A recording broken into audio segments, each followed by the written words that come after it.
Hey, great big world out there. How y'all doing today? It is Saturday, June 14th. Wow. How was y'all week? Don't worry about if you encountered some highs and some lows, some good, some bad, some indifferent. Let's just focus on the now. Let's just focus on today. We are here. We are still standing, which means whatever tried to get in our way, we were able to block it. We were able to release it and let it go because we are still standing right here. We have a purpose and we have a mission.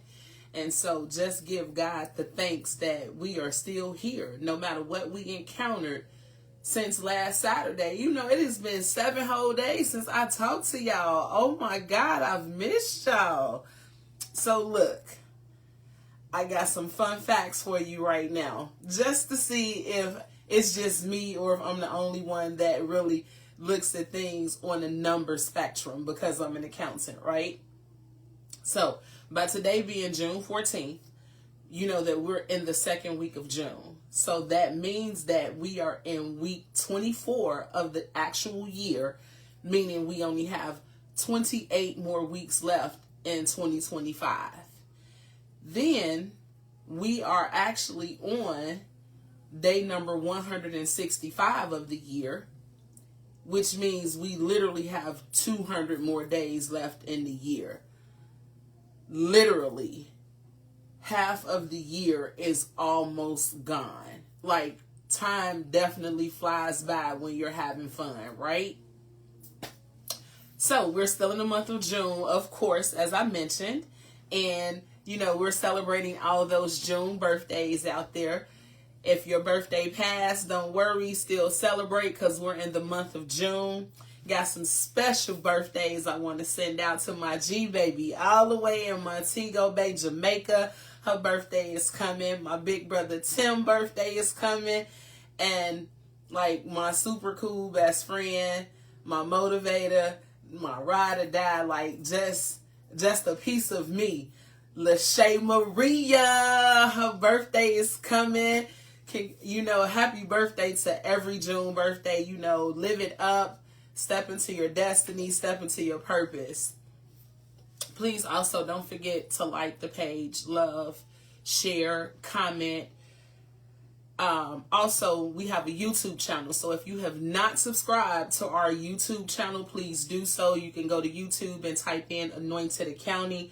I'm also going to be putting that in our comments at the end of our segment today.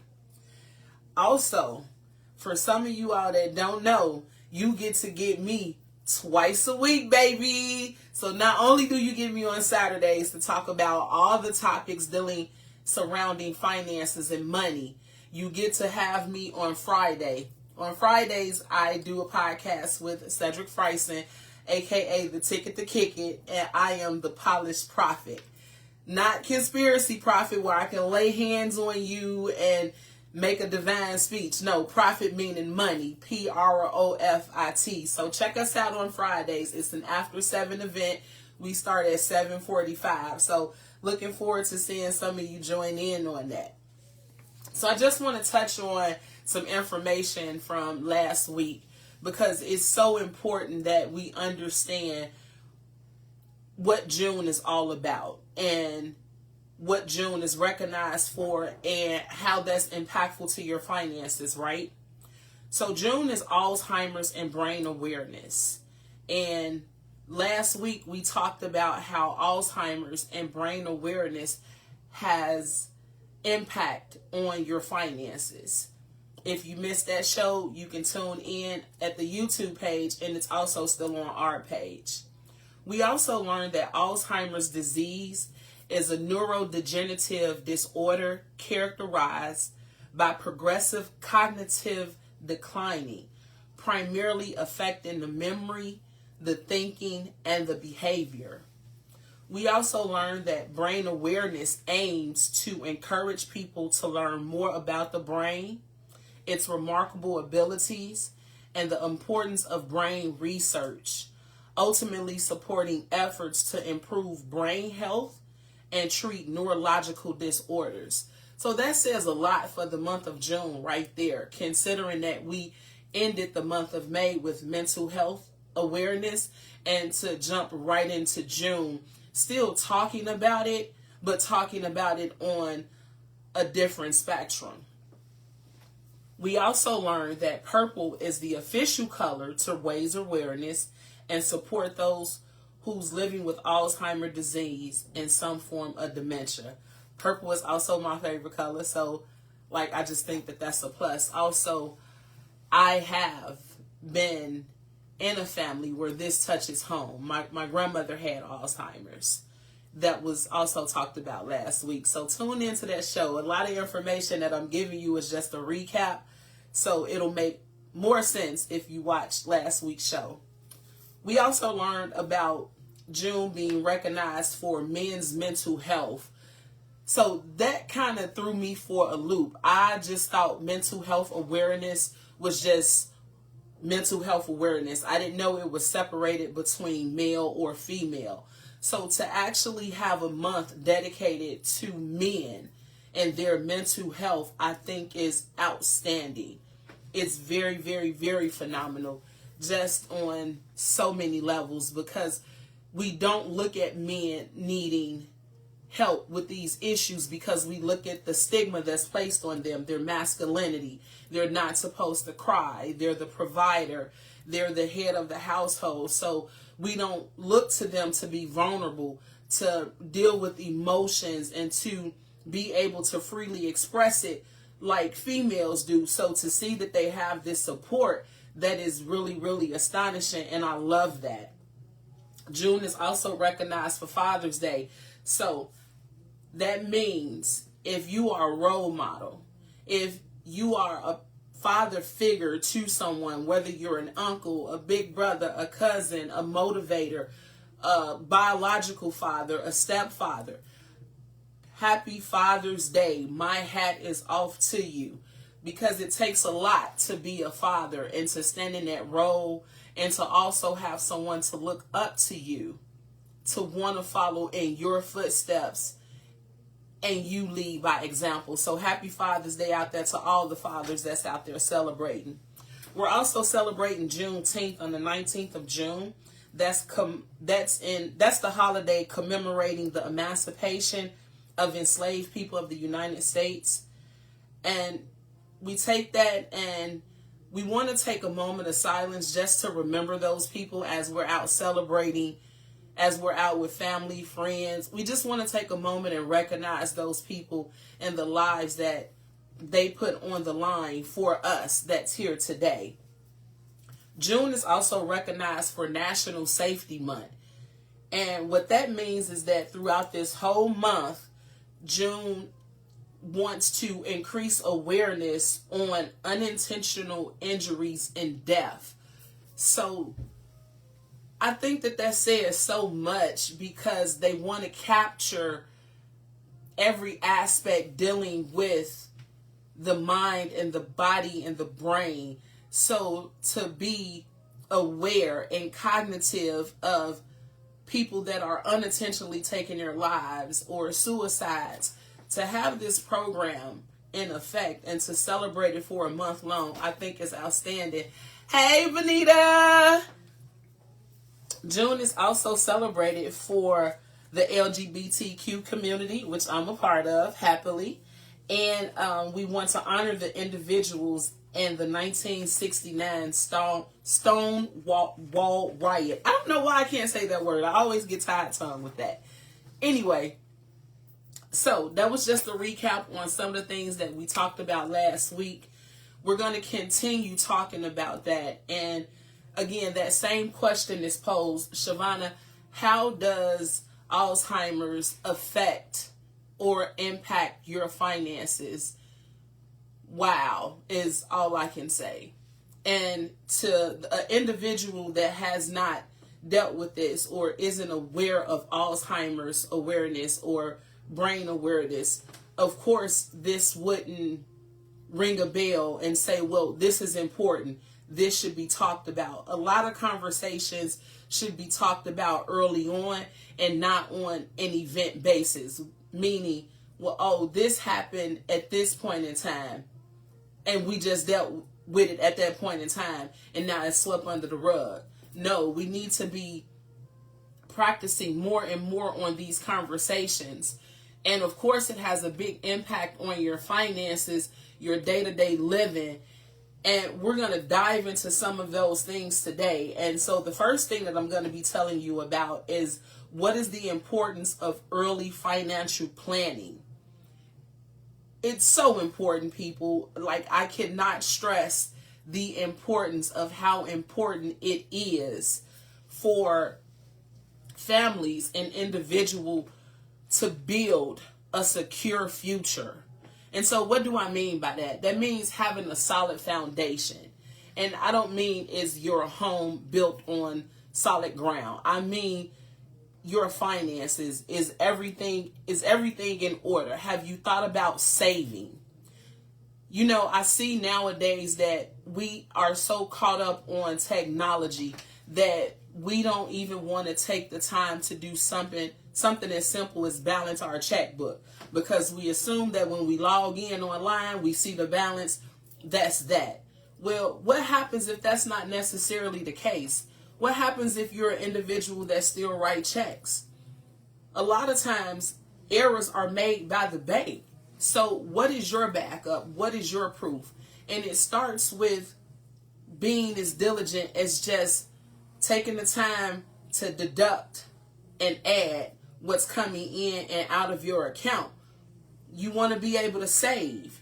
With saving, I know years before, there was no big thing when it came to investing, or even if it was big, it wasn't talked about as much as it's talked about now. So are you talking to your children and even yourself about investing?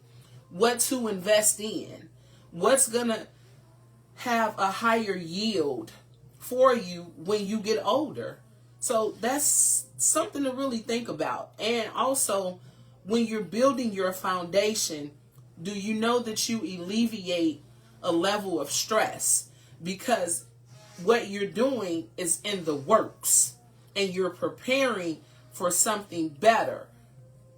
I'm not saying don't have a plan B or a plan C to back that up. I'm just saying you want to start with the foundation and you want to start somewhere.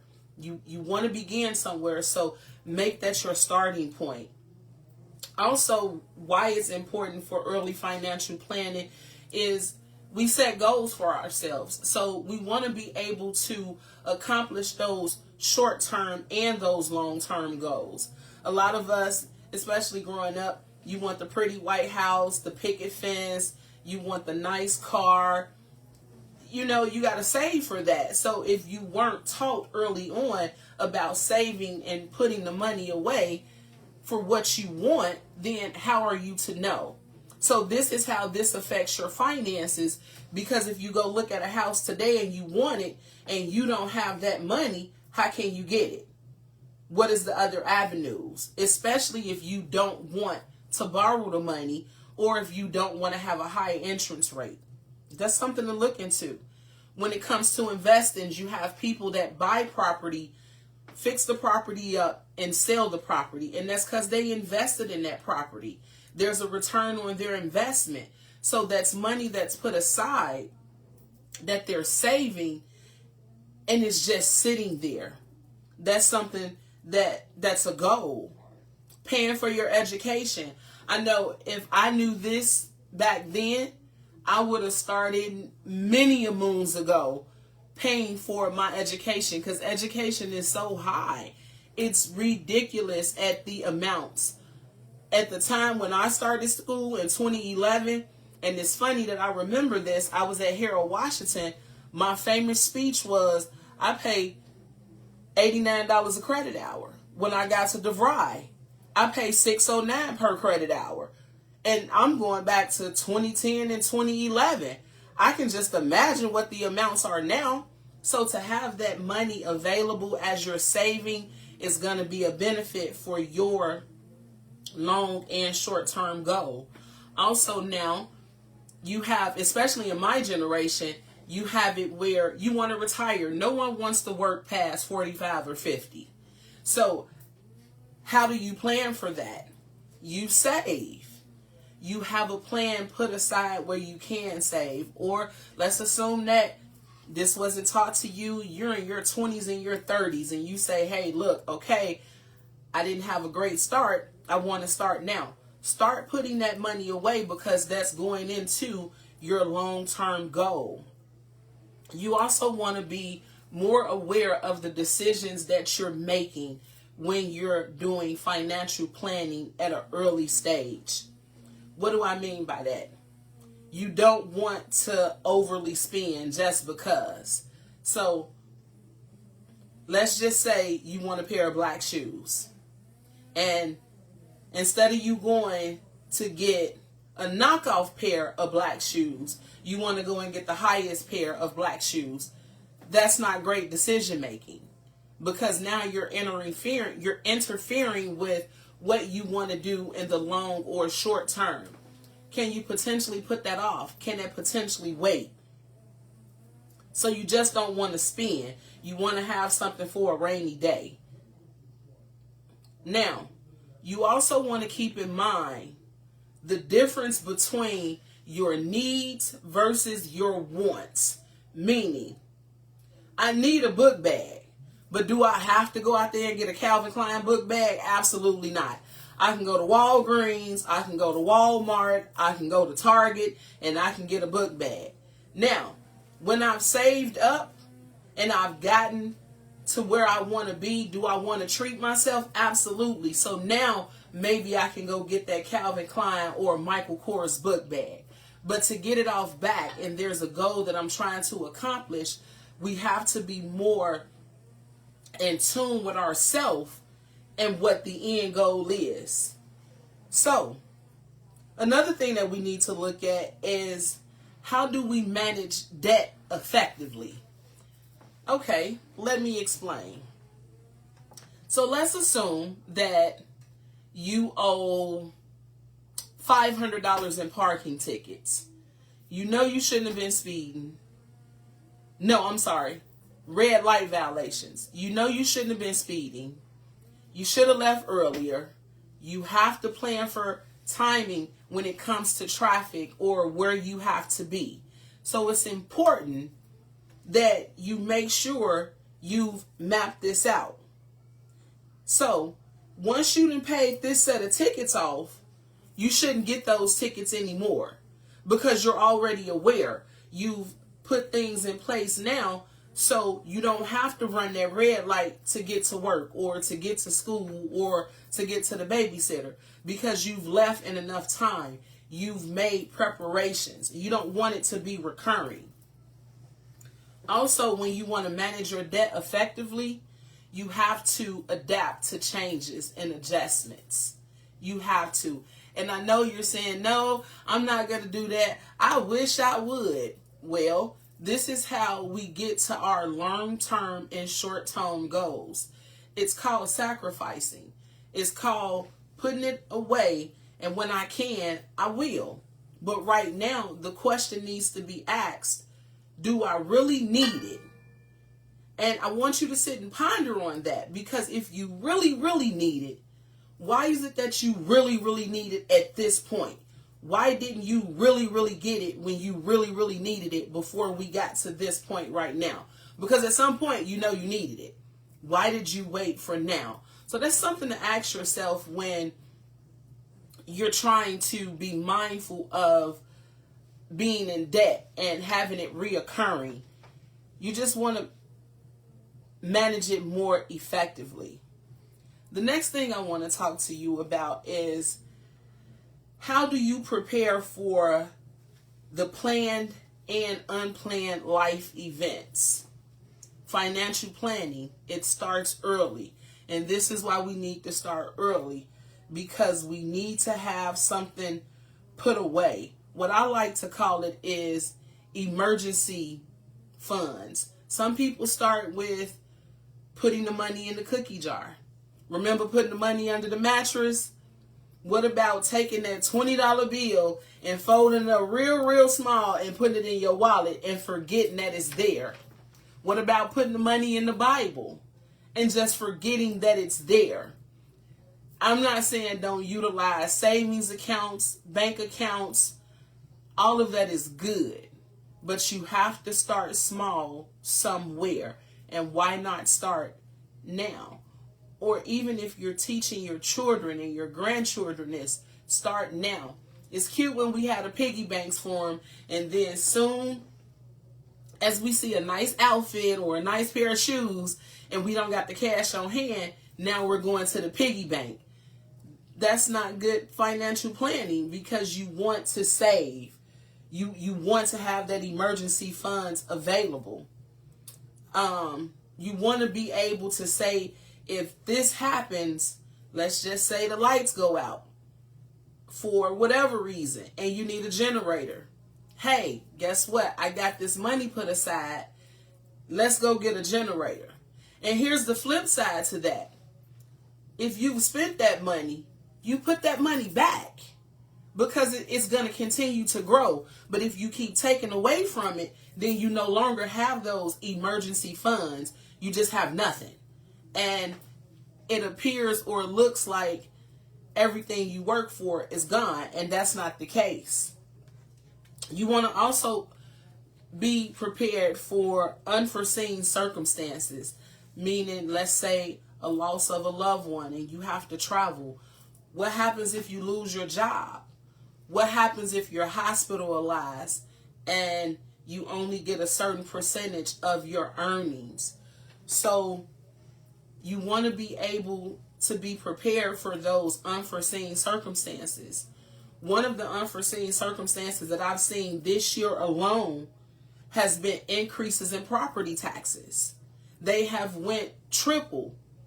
Have you been to the grocery store lately? It is ridiculous.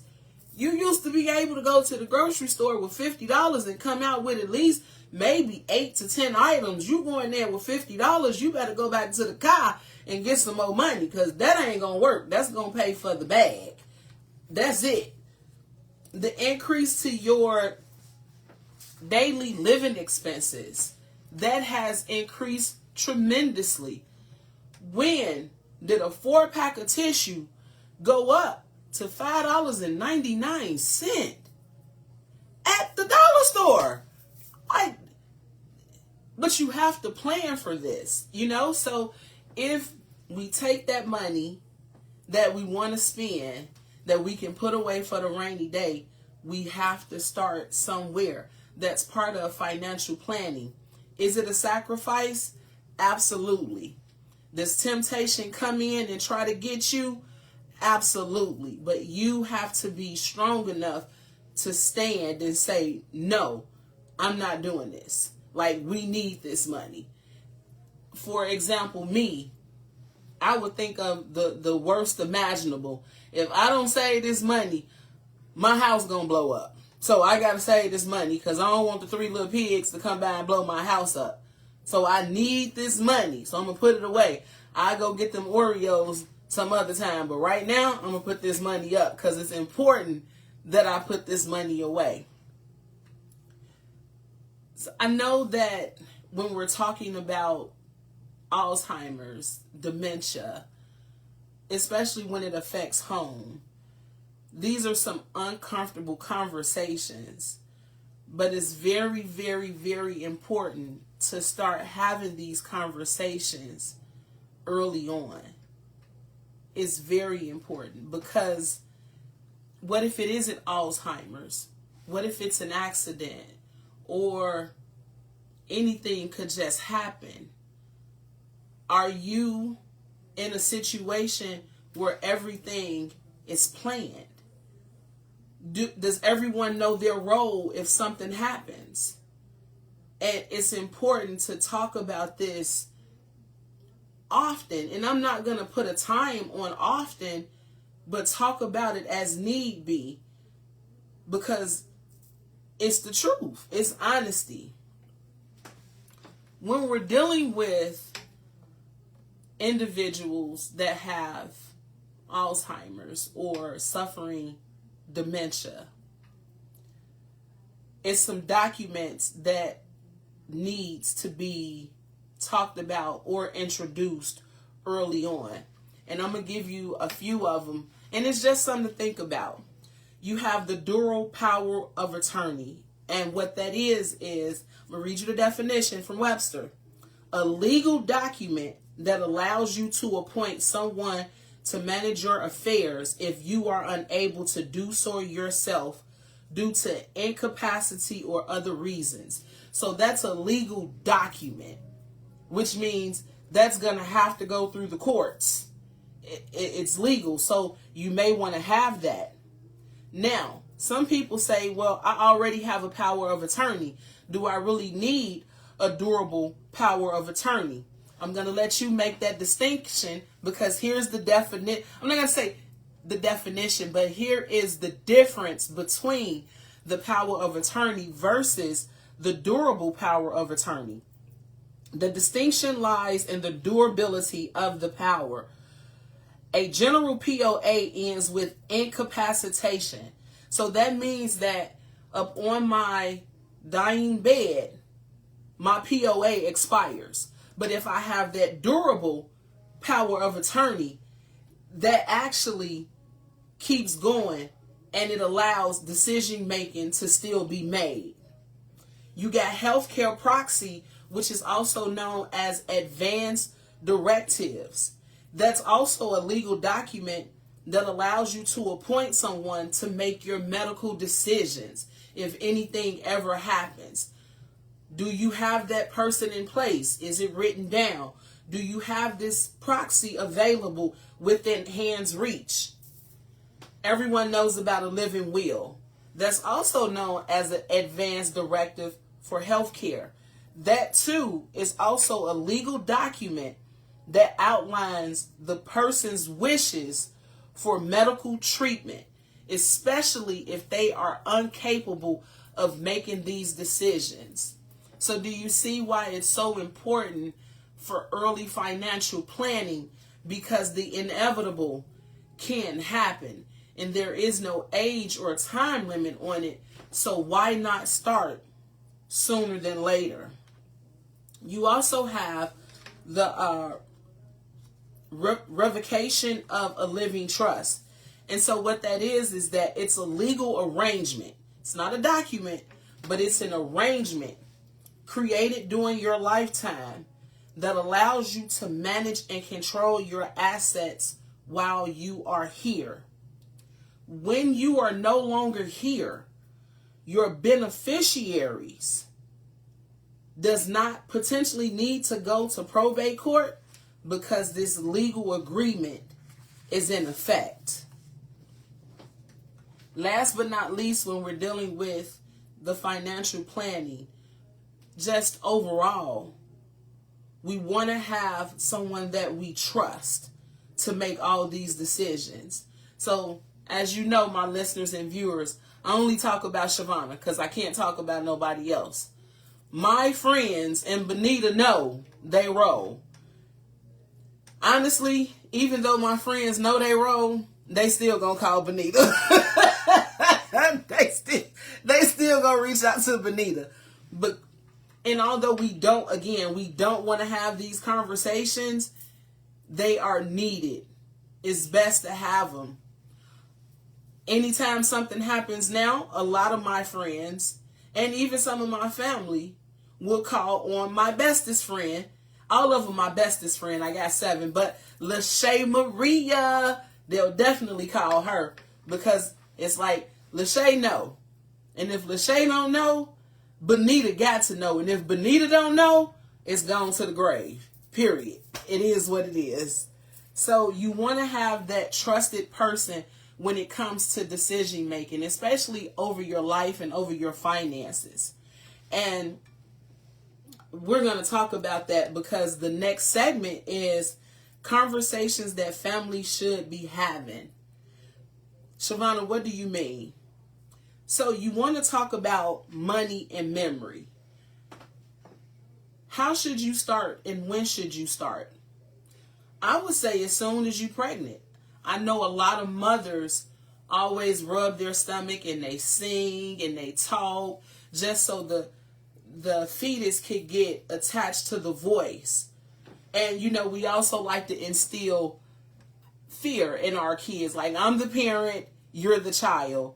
I'm the authority, you have to respect. So if we can take the time to do that, let's take time and rubbing our stomachs and saying, hey, we're going to show you how to get that savings account. Yeah, we're going to show you how when you work, you put up maybe 20% of your earnings if you can. But we're going to start small, even if it's at 3%. Then we go to 5%. We're going to gradually increase. So I would say start that early.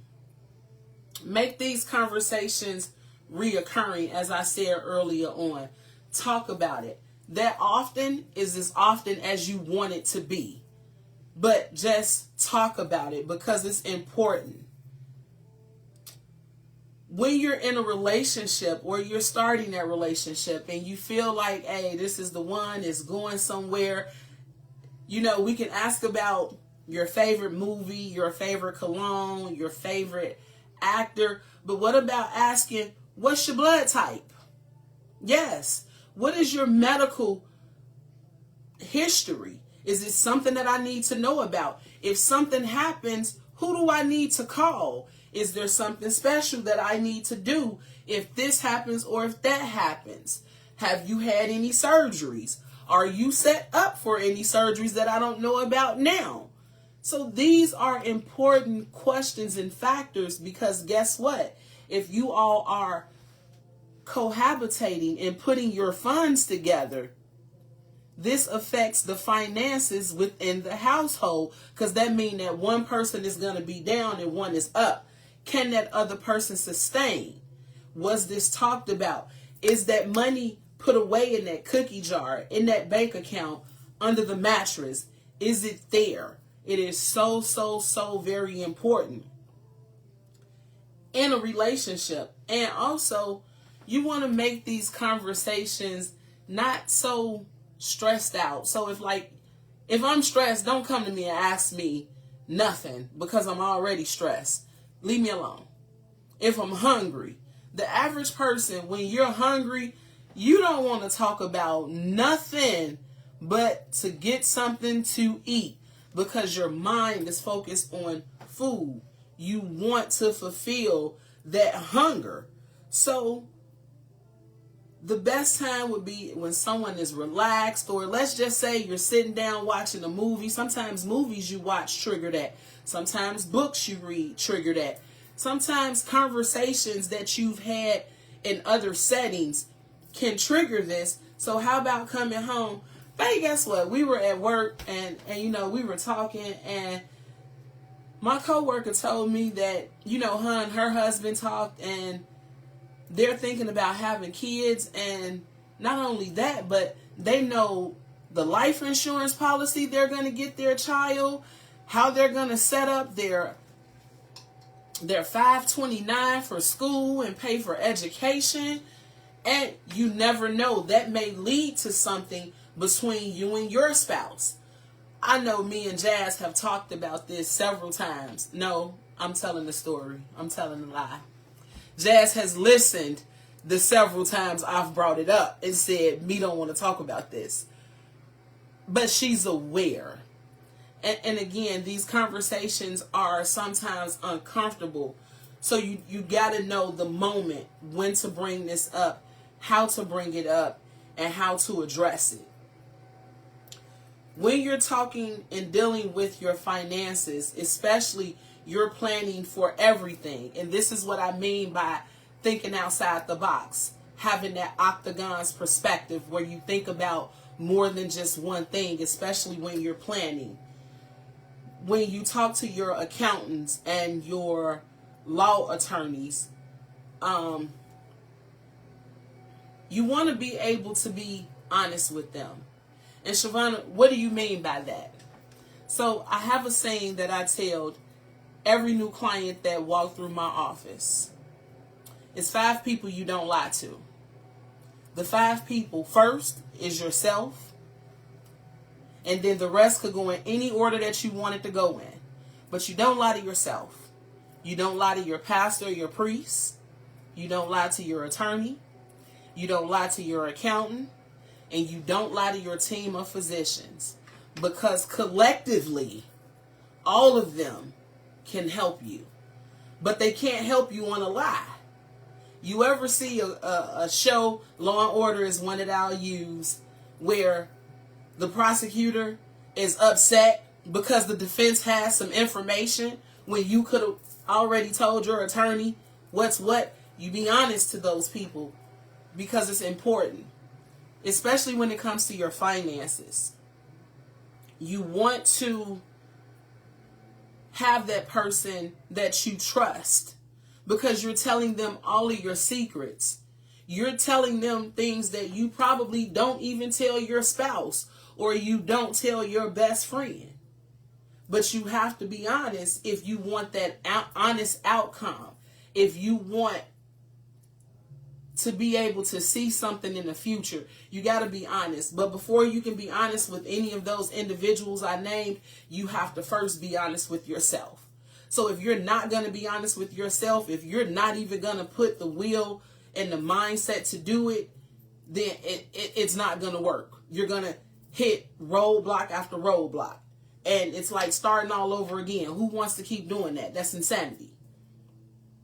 Also, we want to think about, as we're planning, doing our financial planning for whatever reason. Of course, we're talking about Alzheimer's and brain awareness. I'm not trying to neglect that, but I'm thinking on a bigger spectrum. You want to be able to also think about the barriers that we face when we talk about this or when we think about it. We get anxiety. We avoid things. Or we're fearful that, oh, am I going to die? I know I'm the main one. When I think about it, I will call my circle of friends. Girl, am I going to die today? Because I just feel the love. Any and everything. And it could be the worst thing imaginable. But again, I'm only talking about Shavonna. Or if it's a letter that come and I just don't want to know the results, I don't open it. I'm fearful of it, so I avoid it and I put it to the side. That's not always good. And over time, especially as I got older, I had to learn that those were not the best practices at all. Don't feel guilty. If you can't do it, that's fine. You can't reach that pivot that your friend or family member is at. So you have to start somewhere. Maybe it's vice versa. So don't be in competition and don't guilt yourself out of it because that's not the case. Now, in order to deal with all of this that I've mentioned, you got to understand your habits. Shavonna, what do you mean by understand your habits? You have to understand yourself in these situations. You have to know what you will and won't do. And I know I keep saying you. And that's because it starts with us, me, I. So we can't blame it on anyone else.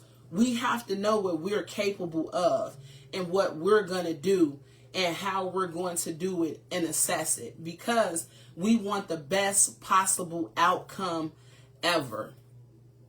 To do this, once you've established that, you want to create a budget.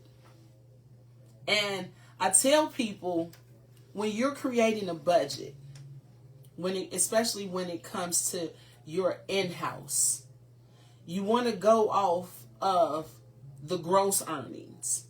A lot of people want to use the net because that's what they brought home. Your tax return goes off the gross. So you want to go off the gross.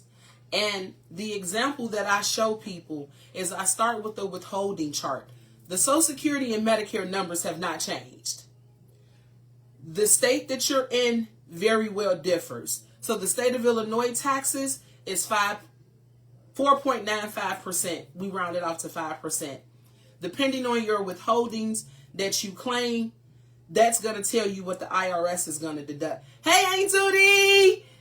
So, When you create that budget, I tell people, imagine you gross $1,000 a week.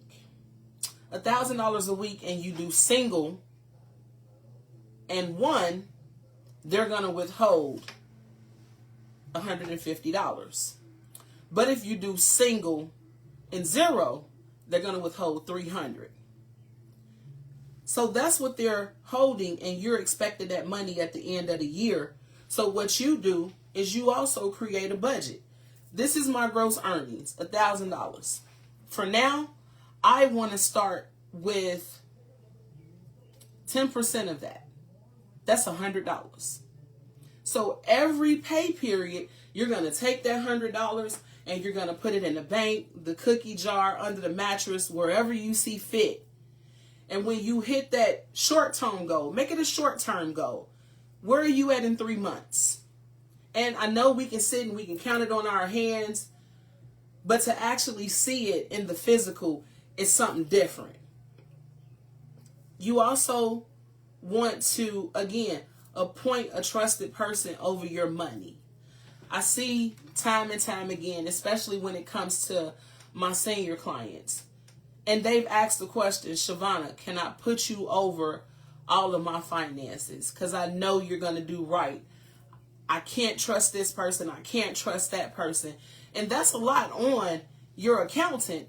However, to see that that trust is there and you want to help, then it's going to be solely at your discretion how you do that. What if it's a friend versus a family member, or vice versa? If you don't think your family is going to make the right decision, you give it to a trusted person. That don't mean I don't love you. That just means I don't think you're going to do the best in my interests. If I say I want a rainbow casket with 16 elephants and 3 doves, that's what I want. Don't go get me no blue one with nothing on it. That's not acting in my best of interests. So that's why you want to have someone to oversee your money. You want to be more informed and more active when it comes to financial planning. I'm not saying you have to be an expert, but you want to ask those questions. Don't be afraid to ask those questions. Don't be afraid if you don't know. Guess what? If you look it up and it's not broken down enough to you, you want to make that phone call to your trusted source, whether it's your accountant, your attorney, your financial planner, your advisor, someone, just to get a better understanding of it. Lastly, you want to celebrate any of those milestones. So earlier I talked about don't just going out there buying that Michael Kors or Calvin Klein book bag. Get the one from Walmart because it's going to do just as good. Now, once you've hit that milestone, then hooray, guess what? You go buy that bag you wanted because you deserved it. Look at the sacrifices that you have made. Don't punish yourself, but don't go with self-gratification either. That's not good when you're doing financial planning. We also, when we're dealing with financial planning, especially dealing with our seniors, we want to protect our seniors from financial exploitation. And you know, you wouldn't think that scammers come in and try to play on our seniors and on our people that are suffering with any type of brain injury or Alzheimer's or dementia. But believe it or not, they prey on them the most. And it's a good movie out with Jason Stanton called The Beekeeper. If you have not seen that, go watch that movie. It is on Prime and it is free. I'm telling you, that is a good example of how scammers will come in and how they will exploit seniors. And our seniors are not aware. They don't know. Or if you're dealing with Alzheimer's and dementia, you can tell me this, but if I'm not grasping it, if I'm not going to remember it, what do I have in store? What do I have in place in case of something happening like this? The example that I like to use is the IRS, the state of Illinois, which is the Illinois Department of Revenue, the Department of Human Family Services, these companies never ever call you. Depending on the number that you dial, the recording to say, we will never call you. And I know that the IRS says that. They will not call you. What the IRS does is they take all your information that you submit, they dissect it, they come up with the story based on the information received, they generate a report, and they send it to you. That's it. Now, if it's any problems with their findings, you have to call them, but they don't call you. When you call into these companies, they also take you through an extensive amount of questions. Oh my God. I was just on the phone. I had to call a third-party representative for the IRS. And when I tell you I got so agitated with that man, I told him, I'm not even the president. I don't even got nothing. I got $13 in my checking account and a bag of chicken in my freezer. Must we go through all these questions? I done wasted 10 minutes on questions. It's not that serious. But I appreciate it because I know that they're just following their best practices and protecting what's attached to me. Yes, Aunt Tootie, that was definitely an awesome movie. It was saddening that everything she had, which was Felicia Rashad, and it was gone in the blink of an eye. So, and she was a senior. And it's just hurtful that people can take advantage of our elderly and our senior and people that are dealing with those cognitive disorders. It was a very excellent movie. And speaking of that, we want to educate our seniors on emails, text messages, and phone calls. If it's someone you don't know, hang up the phone. If it's someone that's harassing you, hang up the phone. I'm not sure if we can block numbers on cell phones now. You push that button, block. You don't have to deal with that. Text messages, if it's not from a trusted source, don't open it. If you can pre-read your text messages and it says you have a message from Social Security Administration, don't open it. You call Social Security and you find out yourself. You go through that extensive verification and find out, did they send you a text message? I can guarantee you they're going to tell you, no, we did not send you a text message. Who are you? And why would we send you a text message? Is probably going to be their question to you. When it comes to emails, you want to always look at the URL. You want to see who sent it to you. Was it from a Gmail account? Was it from a Yahoo account? You want to see the name. You can research that, and I know that our seniors are not going to do that, but that's where that trusted source comes in, that second set of eyes, that person that you're giving all of this trust to help you go through this so you don't have to deal with this alone or by yourself. We want to educate them on not releasing their information. This hit close to home. Some years back, my mother was a victim of that. Now, my mother called me for everything, and it would be the craziest times of the month. She would wait good and ready to April 15th or March 15th or September 15th and call and say, Siobhan, what did I do with that letter that you sent me a week ago? Lady, what? Are you serious? Mama, call me back. I'm too busy for this. But yet she gets a phone call from someone that says that they have all of her information. She has a debt of $1,000, and if she don't send it, they're going to lock her up. They have the police on their way. So when you're telling the senior this, they're getting nervous, they're getting upset, they're getting anxious, anxiety. They don't want this. If you know seniors, they don't want no debt. They want to pay all of their bills at that point in time. And they told her, because they didn't trust her, they were not going to release her off the phone. She had to go to the store, purchase a card, put the money on the card, and send it to them or go to Western Union. My poor mother was gypped out of $800 because that's all she had. And a part of me felt bad because I wasn't there to educate her like that. But also I was mad because out of all times, why didn't you call me? Why did you even do that? That didn't sound crazy to you? So, all these questions go through our mind. But if we start early and we use these examples and we talk about this more often than just one-time events, then it becomes repetitive. It puts our seniors on alert what to look for. Software. Get an antivirus software protection on your computer or a tablet, whatever they're using. Check it. Make sure you're running updates. Have everything password protected.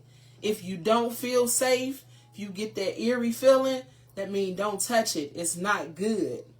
What sites are safe? Be mindful of the sites that you visit. Be mindful of what you click on. That antivirus software will be there to alarm you on that. Again, and I keep going back to this, that trusted person.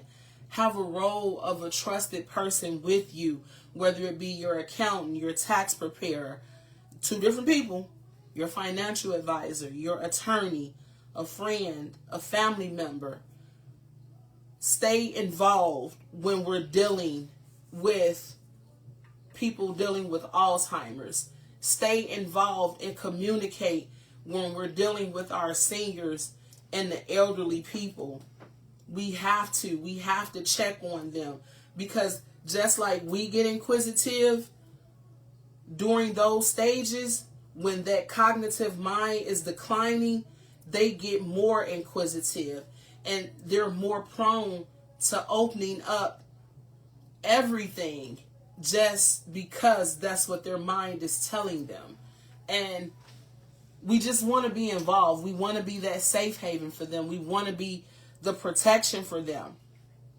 I'm going to tell you what I also found out, what I thought was so great, is that there are actually legal steps that our seniors can take. And, victims that have been through this have also said, look, we got ways to stop this. We got ways to help our seniors, and we got ways to help just everybody that need this help. So one of the things to report a scam, especially on a senior, is the National Elder Fraud Hotline. National Elder Fraud Hotline. That number is 833-FRAUD-11. 833-FRAUD-11. You also have the Federal Trade Commission at reportfraud.ftc.gov. The FBI Internet Crime Complaint Center. And you also have Adult Protective Services. So we want to stay involved. We want to communicate. We want to show up. We want to be there because, again, what month are we in? We're in the month of June, and it's being recognized for brain awareness. You want to be aware of your surroundings. We want to take that time to have these conversations. We want to take that time to sit down with our seniors. We want to take the time to consistently put this in their mind as we're having conversations. And even if they come back 50 times and ask you, let them ask 50 more times. You just be there. Be that safe haven. If it's something that you can't do and you have someone that you trust that can make all of these decisions, reach out to them. Have them fill out the necessary documents. We talked about the power of attorney. We talked about the living will. We talked about the Medicare and healthcare proxy. We talked about the durable power of attorney. All these things are set in stone for us. But I get it. If you're unaware, then how do you know what resources to use? And I talk about all this because all of this impacts your finances on so many levels. If you're declining, how are you able to pay bills? a lot of companies, you can't up and call and say, I'm calling on behalf of someone. They're going to ask for a POA, or they're going to ask to speak to that person. They're going to also give that person 25 questions to verify them to make sure it's okay to talk to you. So these safety precautions are put in place not to hurt us, even though it gets irritating because it takes so long, but it's put in place just to help us, to benefit us, so we're not a victim of crime that happens, which is dealing with people that scam and people that are intentionally out here to take what's yours and hurt our elders. This is Alzheimer's month again. If you have had someone in your family or know someone that has dealt with this, purple is the color to wear for that. I just want to say happy Father's Day again to all of our outstanding fathers out there. And that doesn't particularly mean that you have to birth someone.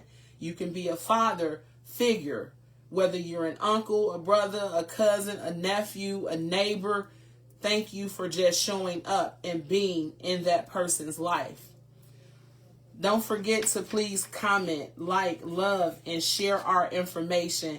It's so important that we get this information out there. If we can share gossip, if we can share things that are just so minimal, then we can share something as important as this, especially when it's dealing with our finances. Who don't want free information on finances?